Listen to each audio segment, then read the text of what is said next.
ಇನ್ನು ಬೃಹತ್ ಮರ ಅಲ್ಲಲ್ಲಿ ಧರೆಗುರುಳ್ತಾ ಇದೆ. ಇಲ್ಲೊಂದು ಅನಾಹುತ ತಪ್ಪಿದೆ. ಗದಗ ನಗರದ ಕಾನತೋಟದ ಸರ್ಕಾರಿ ಶಾಲೆ ಬಳಿ ಬೃಹತ್ ಮರವೊಂದು ಧರೆಗುರುಳಿದೆ. ಯಾವುದೇ ಅನಾಹುತ ಆಗಿಲ್ಲ ಅದೃಷ್ಟಕ್ಕೆ. ಜನ ಓಡಾಡೋ ರಸ್ತೆ ಇದು. ದಿಢೀರಂತ ಮರ ಬಿದ್ದಿದೆ. ರಸ್ತೆ ಪಕ್ಕದಲ್ಲಿ ಹೊಸ ಕಾರನ್ನ ನಿಲ್ಲಿಸಿದ್ರು, ಜಸ್ಟ್ ಮಿಸ್ ಆಗಿದೆ ನೋಡಿ. ಮರ ಬಿದ್ದ ಪರಿಣಾಮ ವಿದ್ಯುತ್ ಕಂಬಗಳು ಬಾಗಿದೆ. ವಿದ್ಯುತ್ ವೈರ್ ಇದೆಯಲ್ಲ, ಪವರ್ ಸಪ್ಲೈ ಆಗೋದು, ಅದು ಕಟ್ ಆಗಿದೆ. ತುಂಬಾ ಡೇಂಜರಸ್.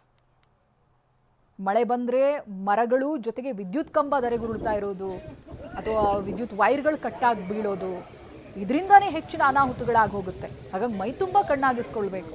ಮನೆಯಿಂದ ಹೊರಗೊಂದು ಹೆಜ್ಜೆ ಇಡಬೇಕಾದ್ರೂ ತುಂಬಾ ನೋಡ್ಕೋಬೇಕು. ಇದು ನೋಡಿ, ಈ ಬೃಹತ್ ಗಾತ್ರದ ಮರ ಬಿದ್ದಿದೆ. ಹೊಸ ಕಾರನ್ನ ಖರೀದಿ ಮಾಡಿರೋರು ಅಲ್ಲೇ ನಿಲ್ಲಿಸಿದ್ದಾರೆ. Just miss. ಒಂದು 5 ಮೀಟರ್ ಗ್ಯಾಪು ಇಲ್ಲ. ಹೊಸ ಕಾರು ಕವರ್ ಹಾಕಿ ನಿಲ್ಲಿಸಿದ್ದಾರೆ ಗದಗದಲ್ಲಿ. ಮಾಲೀಕರ ಅದೃಷ್ಟ ಚೆನ್ನಾಗಿತ್ತು. ಅದರ ಪಕ್ಕನೇ ಮರ ಬಿದ್ದಿದೆ,